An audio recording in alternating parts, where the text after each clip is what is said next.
예수님께서 베들레헴 땅에서 탄생을 하셨습니다.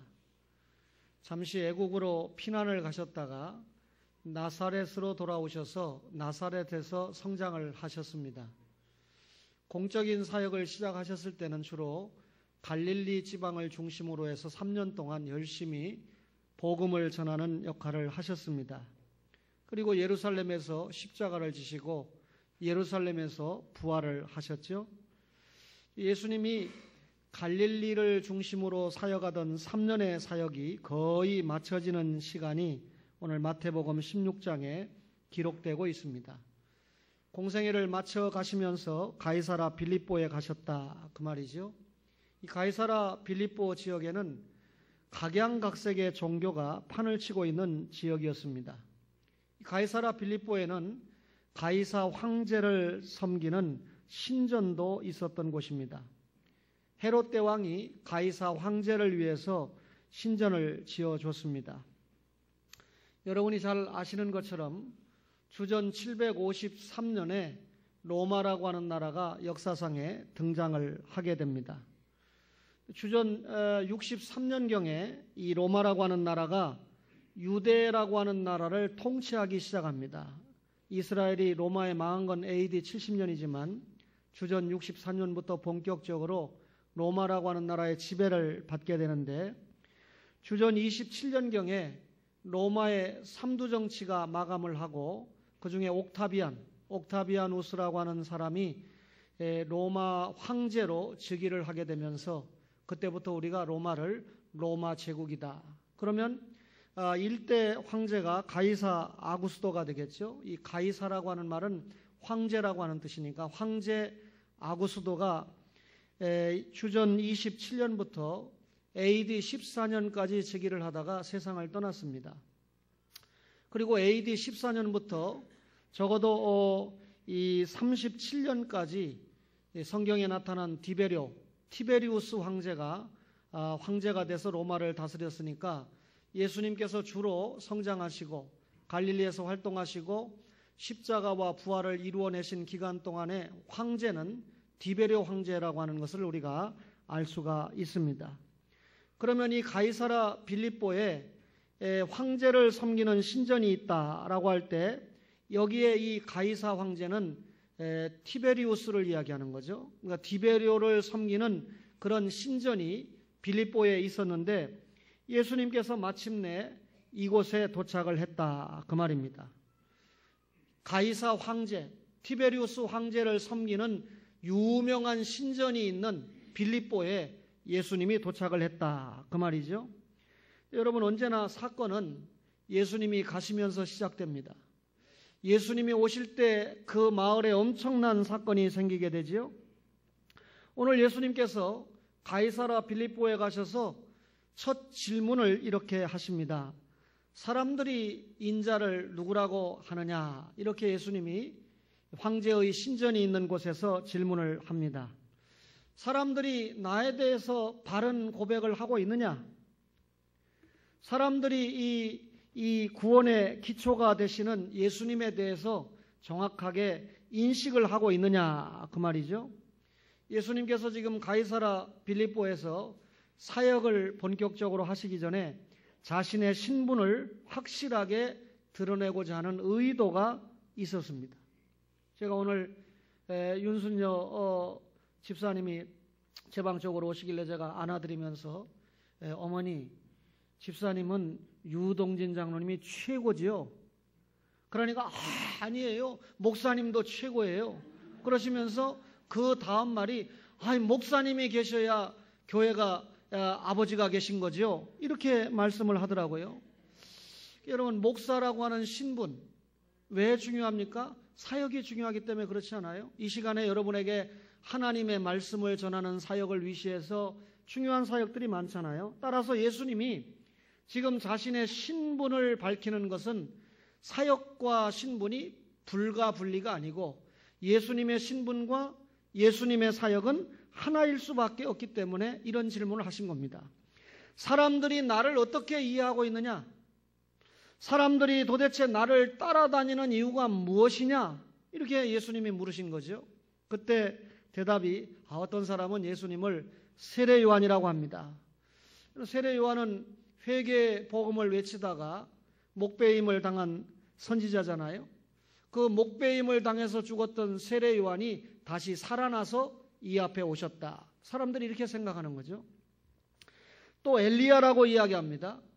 여러분, 얼마나 많은 권능으로 기적을 베풀었던 선지자가 아합 시대의 엘리야입니까?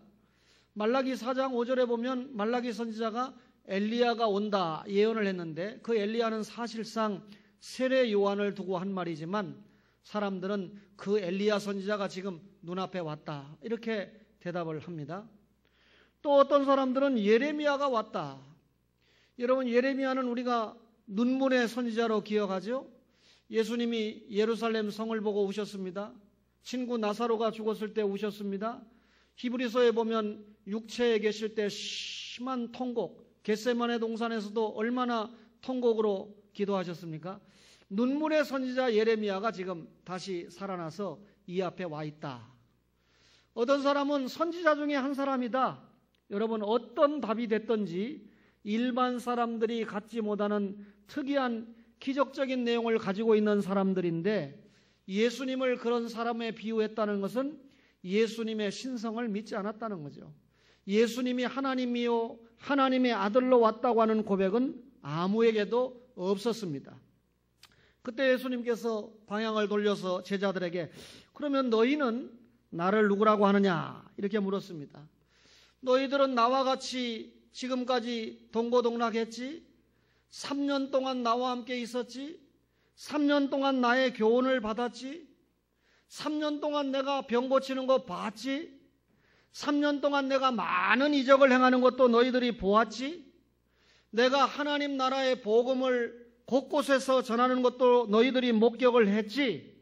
그렇다면 너희는 나를 누구라고 인식하고 있느냐? 이렇게 물었던 것입니다. 사람들이 예수님에 대해서 아무런 정답을 내놓지 못했을 때 예수님이 제자들이 좀 바른 답을 내놓으므로 사람들을 좀 바로 가르치기를 원하셨던 것입니다. 적어도 제자들만큼은 예수님에 대해서 바른 신앙 고백을 하기를 원했던 것입니다. 주일마다 교회 와서 예수님에 대한 바른 신앙 고백이 없다면 헌일 아닙니까? 그때 베드로가 주는 그리스도시요 살아계신 하나님의 아들입니다 라고 정확하게 고백을 했습니다. 여러분, 주는 그리스도시요, 그리스도라는 말은 구약의 메시아라고 하는 말이죠. 구약 성경 전체가 여러분 하나님이 메시아 예수가 오신다, 아담이 범죄 타락했을 때 여인의 후손으로 계시된 메시아, 당신이야말로 구약 성경 내내 하나님이 계시했던, 하나님이 오신다고 했던 그분입니다. 정확한 고백을 했습니다. 많은 선지자들이 메시아 예수가 온다고 우리에게 알려줬는데 그 선지자들이 오신다고 한 그분이 당신입니다. 이게 주는 그리스도시요 라고 하는 고백입니다. 당신은 살아계신 하나님의 아들입니다. 이 말은 당신이야말로 제2위이신 하나님이십니다. 당신이야말로 영원한 신성을 가진 분입니다.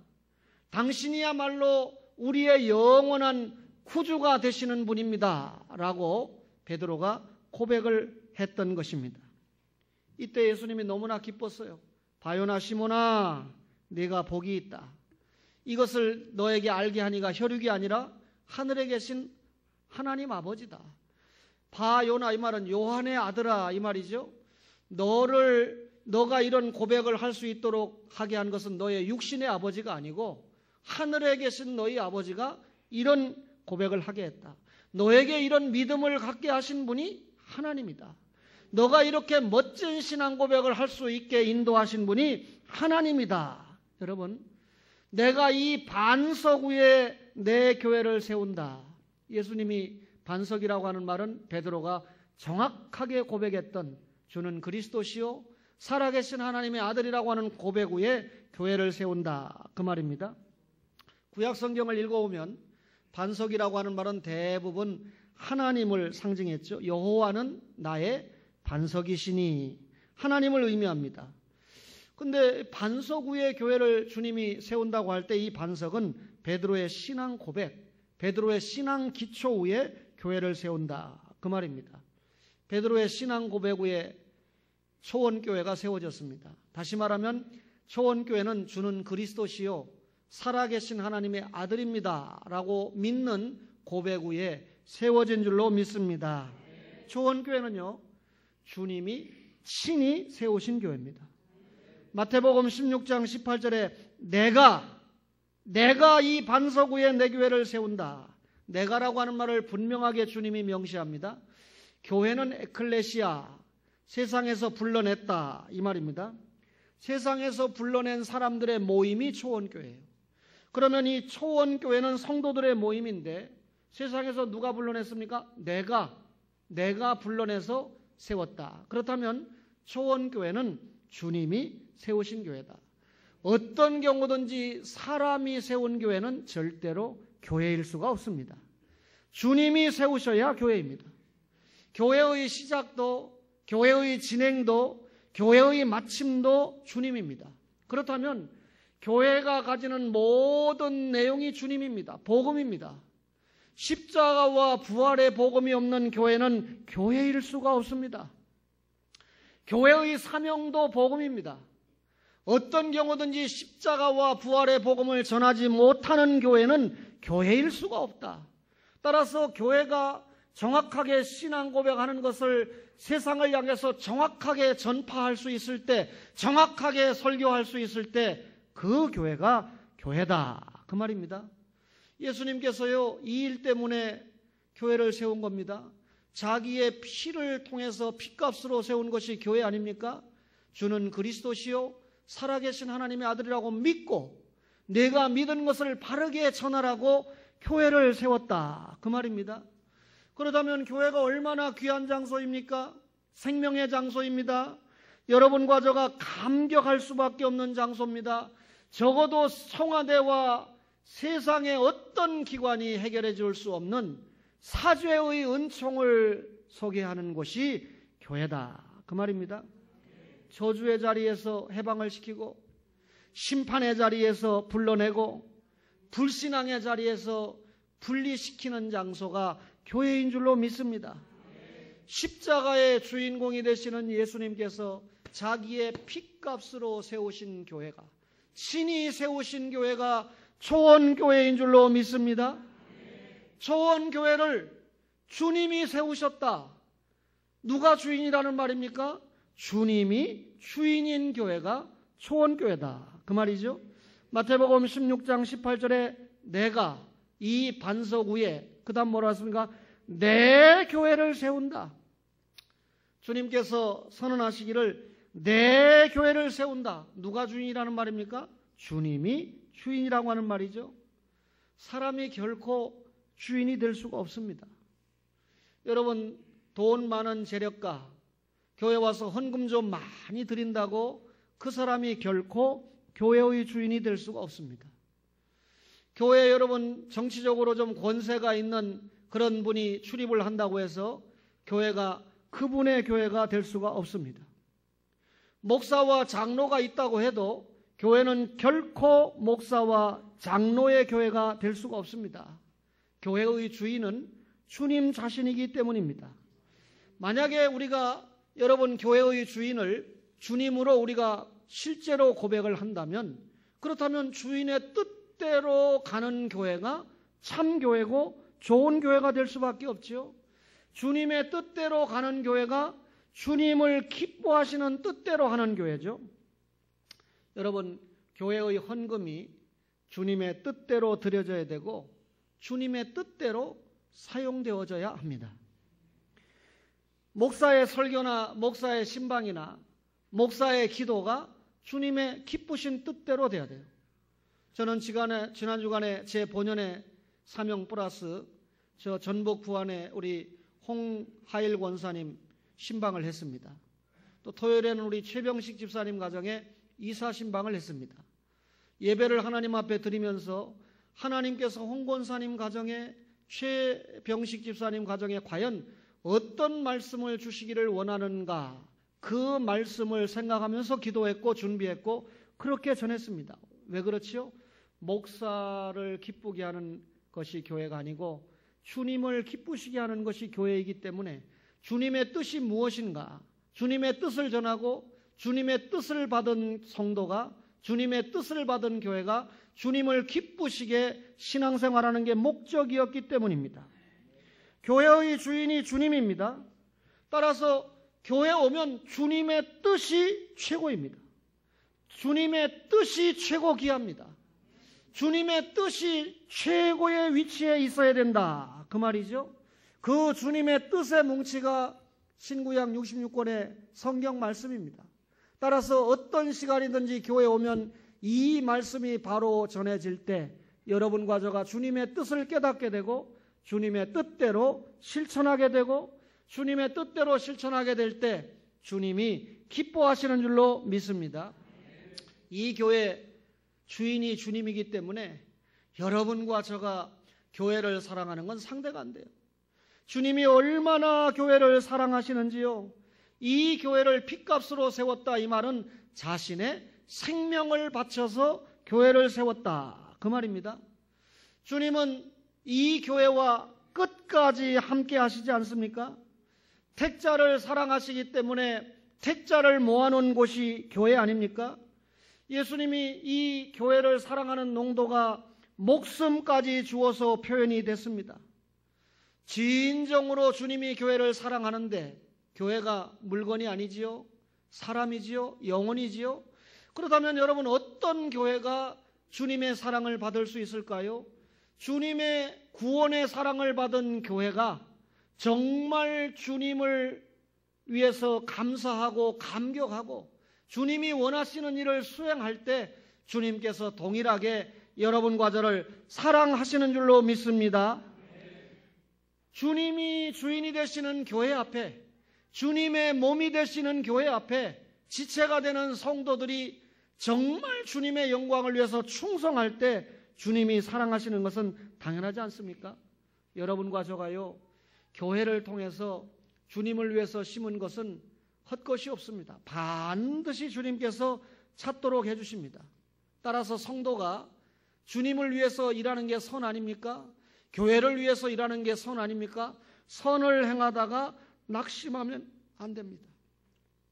여러분과 저가 교회를 통해서 주님을 위해서 심은 것은 반드시 거둘 날이 있기 때문입니다.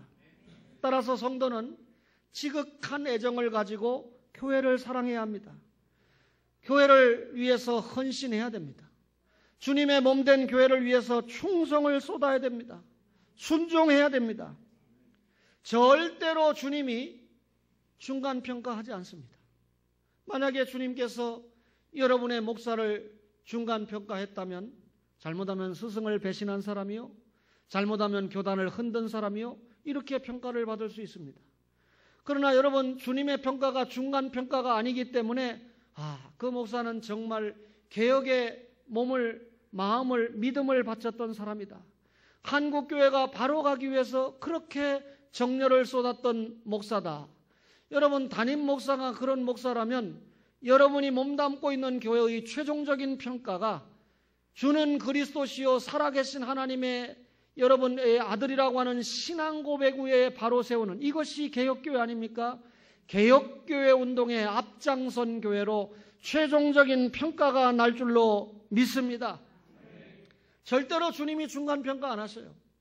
만약에 요셉을 중간평가했다면 요셉은 비운의 조상이 됐을 것입니다.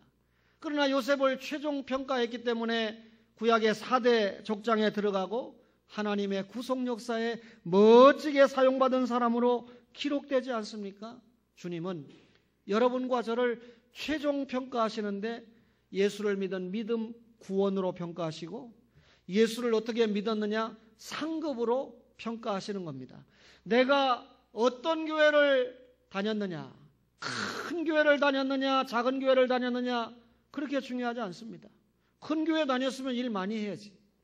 여러분, 예수를 믿고 어떻게 사명을 감당했느냐, 주님의 영광을 위해서 어떻게 최선을 다했느냐, 교회를 위해서 어떤 일을 했느냐에 따라서 상급이 달라지는 줄로 믿습니다. 저는 여러분의 구원에 대해서 책임을 못 집니다.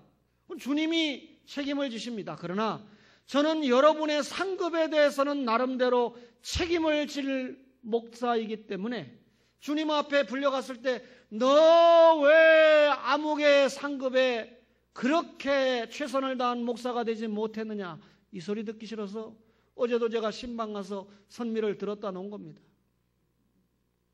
신방을 같이 했어야 이런 얘기가 무슨 말인지 알지요.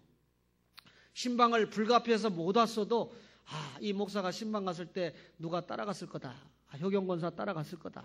명자 권사가 따라갔을 거다. A 아니고 B입니다. A는 남편을 따라가서 이랬어요. 그러면 그 B에게라도 전화를 해서 목사님이 그 집에 가서 무슨 설교를 했느냐, 무슨 기도를 했느냐 알아보고 같이 기도하고, 참석은 못했어도 같이 동참하는 이런 마음, 이게 다 상급으로 가지 않겠어요? 여러분, 초원교회 주인은 주님이신 줄로 믿습니다. 여러분, 그렇다면 주인이 주님이시라면 이 교회는 승부가 끝난 거 아닙니까? 초원교회 주인이 목사나 장로가 아니고 주님이 주인이라면 초원교회는 승리의 교회입니다. 마태복음 16장 18절에 내 교회를 세우리니, 그 다음 뭐라고 했습니까? 음부의 권세가 이기지 못한다 그랬습니다. 여러분, 음부의 권세가 이기지 못한다 그랬는데, 여러분 헬라어 성경에는 풀라이, 음부의 문이 이기지 못하리라, 이렇게도 번역이 되어 있습니다. 그러면 음부의 권세가 교회를 이기지 못하고 음부의 문이 교회를 이기지 못한다, 이 참 기가 막힌 말씀인데, 여러분 주님이 교회를 세우셨습니다. 음부의 권세가 교회를 이기지 못한다. 마귀도 권세가 있거든요. 세상도 권세가 있거든요. 공중자본 권세들이 있거든요.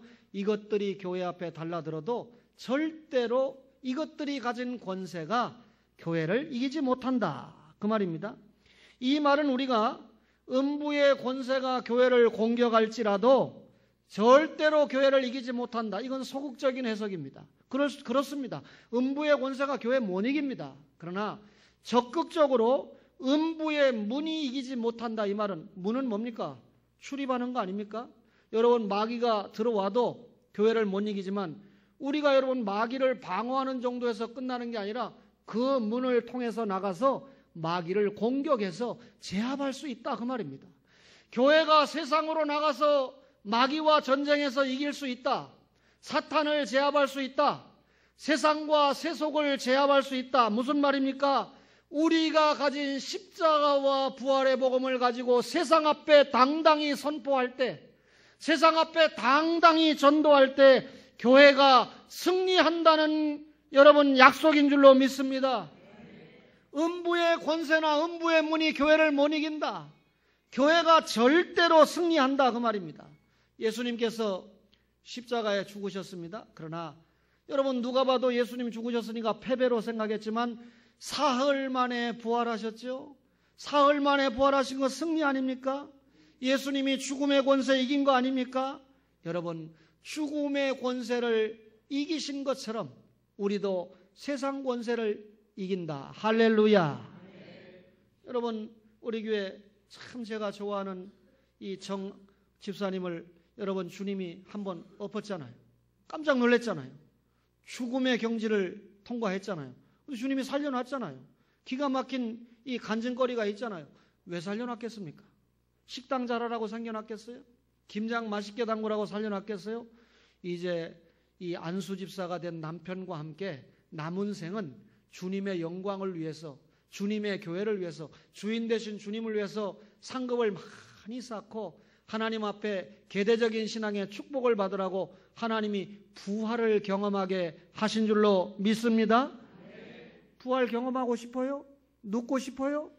안 누워도 말씀을 들으면서 동일한 축복을 체험하는 초원의 가족들 되기를 바랍니다. 주님의 교회는 승리의 교회, 결코 망할 수 없습니다. 이유는 간단합니다. 예수님의 성령 잉태, 예수님이 하늘 보좌를 버리고 사람의 몸을 입고 이 땅에 오셨다. 성육신, 승리 덩어리입니다. 무죄의 예수님이 이 땅에서 33년 동안 사셨다. 이 진리가 우리에게 승리 자체입니다. 그분이 우리의 죄를 감당하기 위해서, 대속하기 위해서 십자가에서 대속의 죽음을 죽으셨다. 우리를 영원히 살리기 위해서 사흘 만에 부활하셨다. 이 진리 자체가 승리 덩어리입니다. 그분이 하나님 보좌 우편에서 우리를 위해서 기도하신다. 때가 되면 그분이 이 지구촌에 재림을 하신다. 이런 영광의 재림, 승리의 재림 자체, 예수님의 오시고 사시고 죽으시고 부활하시고 승천하시고 다시 오신다는 진리 자체가 승리 자체인 줄로 믿습니다. 이런 승리의 복음을 담고 있는 단체가 교회입니다. 세상을 향해서 이런 승리의 복음을 전해주고 있는 단체가 교회입니다. 교회야말로 죽음을 이긴 단체입니다. 교회야말로 사망을 정복한 단체인 줄로 믿습니다. 교회야말로 사탄의 권세를 부수어버린 교회인 줄로 믿습니다. 그렇다면 성도가 이런 교회에 나온 것 자체가 승리를 만끽하고 있다. 주님의 말씀을 듣는 것이 승리요, 주님의 말씀대로 사는 것이 승리요, 주님의 말씀을 전하는 것이 기적 같은 일 아닙니까? 화요일마다 전도자들이 여러분 주님의 복음을 전하고 있다는 것 자체가 기적 같은 일 아닙니까? 여러분과 저가 하나님의 영광을 위해서 산다는 것 자체가 기적 같은 일 아닙니까? 여러분, 교회는 망하는 법이 없습니다. 참교회는 끝날까지 승리의 교회로 남습니다. 진리이신 예수를, 교회의 주인이신 예수님을 소유했기 때문에 여러분, 이런 교회는 승리의 교회로 남는다는 사실을 깨닫기를 바랍니다. 따라서 우리는 승리의 교회이기 때문에 최종적인 승리가 뭡니까? 예수님 재림 아닙니까? 더디 마시고 어서 오소서. 여러분, 아멘 하신 분은 주님이 지금 오시면 상급 좀 준비한 사람이에요. 근데 주님이 오신다면 겁나는 사람이 있어요. 저도 약간 겁나요. 주님 앞에 받을 상급을 많이 준비해야 주님이 오셔도 아멘 할 수 있는데, 상급을 많이 준비 못하면 아멘. 천국은 가지만 상급이 없으니까, 상급이 약하니까, 부끄러운 구원이니까, 초원의 가족들 가운데는 부끄러운 구원이 없기를 주의 이름으로 축원합니다. 여러분, 승리의 교회, 초원교회, 그렇다면 그 교회 자체는 축복의 교회죠. 마태복음 16장 19절에 내가 천국 열쇠를 내게 주리니 네가 땅에서 무엇이든지 매면 하늘에서도 매일 것이요 내가 땅에서 무엇이든지 풀면 하늘에서도 풀리리라. 이 천주교가 이 구절을 기가 막히게 해석하거든요. 천국의 문을 열고 닫을 수 있는 열쇠를 베드로 아저씨가 받았다는 거예요. 따라서 베드로 아저씨가 천국의 문을 열고 닫을 수 있기 때문에 이 권위를 베드로의 뒤를 이어서 교황이 물려받았다는 거죠. 프란체스코가 천국의 문을 열고 닫을 수 있는 열쇠를 가지고 있다. 그러나 여러분, 이 말씀을 받은 히브리인들은요, 제자들은요, 이 개념을 정확하게 알고 있습니다. 히브리인들이 여기에서 쓰고 있는 이 천국 열쇠라고 하는 이 열쇠, 대단히 친숙한 단어인데 서기관들의 직무를 이야기할 때 열쇠를 이야기합니다. 그렇다면 천국 열쇠를 베드로에게 준다, 이 말은 베드로가 천국을 열고 닫는다는 말이 아니고, 베드로가 천국의 복음, 어떻게 하면 천국에 들어갈 수 있는가, 다시 말하면 예수님의 십자가와 부활의 복음을 전하고 가르치는 직능을, 사명을 베드로에게 준다, 그런 의미입니다. 그렇다면 천국 열쇠를 받았다, 이 말은 천국의 원리를 가르치고 천국에 가는 진리를 가르칠 수 있는 자격, 증명서와 같은 것을 허락했다, 그런 말씀입니다. 베드로가 신앙을 고백했을 때 예수님은 베드로를 대표자로 이 천국 열쇠를 말씀했죠. 오늘 이 교회의 일원이 된 여러분과 저에게 천국에 대해서 증거하고 동일하게 베드로에게 천국 열쇠를 줬다, 이 말은 오늘 교회가 된 여러분과 저에게, 예수님의 자녀가 된 여러분과 저에게 천국 열쇠를 줬다. 그렇다면 여러분과 저가 이 천국 열쇠를 가지고 어떻게 됩니까? 복음을 가르치고 복음을 전해야 된다. 그래서 많은 사람으로 하여금 하나님의 자녀가 되고 천국 문을 통과해서 여러분 이 구원의 감격을 누릴 수 있도록 여러분과 저가 사명을 감당해야 된다, 그 말입니다. 네가 땅에서 매면 하늘에서도 매이죠. 네가 땅에서 풀면 하늘에서도 풀리죠. 무슨 말입니까? 사람에 대한 최종적인 권위를 너 교회에 주었다. 그 말입니다. 교회가 얼마나 중요합니까? 하나님의 말씀 바로 가르치고 전하면 택자가 말씀 받고 여러분 성령의 감화를 받아서 구원받는 것이고, 교회가 말씀 전하지 않고 침묵하면 여러분 주님의 택자가 복음을 들을 수 있는 기회가 상실되는 거 아닙니까? 따라서 주님의 몸된 교회 초원 자체가 여러분들이 교회 자체니까 여러분들이 가는 곳마다 생활로 언어로 하나님의 복음이 증거되어야 될 줄로 믿습니다. 그것이 천국 열쇠를 받은 자의 자세지요. 여러분, 초원교회는 살아계신 주님이 친히 신앙 고백 후에 세우신 교회입니다. 주인이 주님 자신입니다. 이 교회에 모인 모든 성도들은 거룩한 모임입니다. 여러분, 인간적인 방법으로 교회의 이론이 절대 될 수 없어요. 예수를 믿는 믿음만이 교회의 이론이 될 수 있다. 그 말이죠. 여러분, 주님은 이 교회의 건설을 위해서 여러 일꾼을 허락하셨습니다. 에베소서 4장 11절에 보면 여러분 사도, 선교사, 사도, 선지자, 복음 전하는 자, 목사, 교사, 오늘날은 여러분 장로, 안수집사, 권사, 서리집사 이런 교회의 직분들을 왜 하나님이 교회에 허락을 하셨습니까? 교회 건설을 하라고 직분을 허락하신 겁니다. 교회 건설이 뭡니까? 주님의 교회, 주님이 세우신 교회, 주님이 주인인 교회를 계속해서 주님이 원하시고 주님이 기뻐하시는 사명을 감당하라고 직분을 허락하신 겁니다. 그렇다면 여러분과 저가 교회 건설 얼마나 멋진 말입니까? 거기다 하나 더, 개혁주의 교회 건설. 정말 목사가 이 땅에서 주님 앞에 몸부림치는 교회 운동이죠. 그렇다면 우리가 이런 말씀을 받을 때 초원교회 출입하는 가족들이 주님의 교회를 생각해야 됩니다. 교회는 주님께서 세우셨다. 교회의 주인이 주님이다.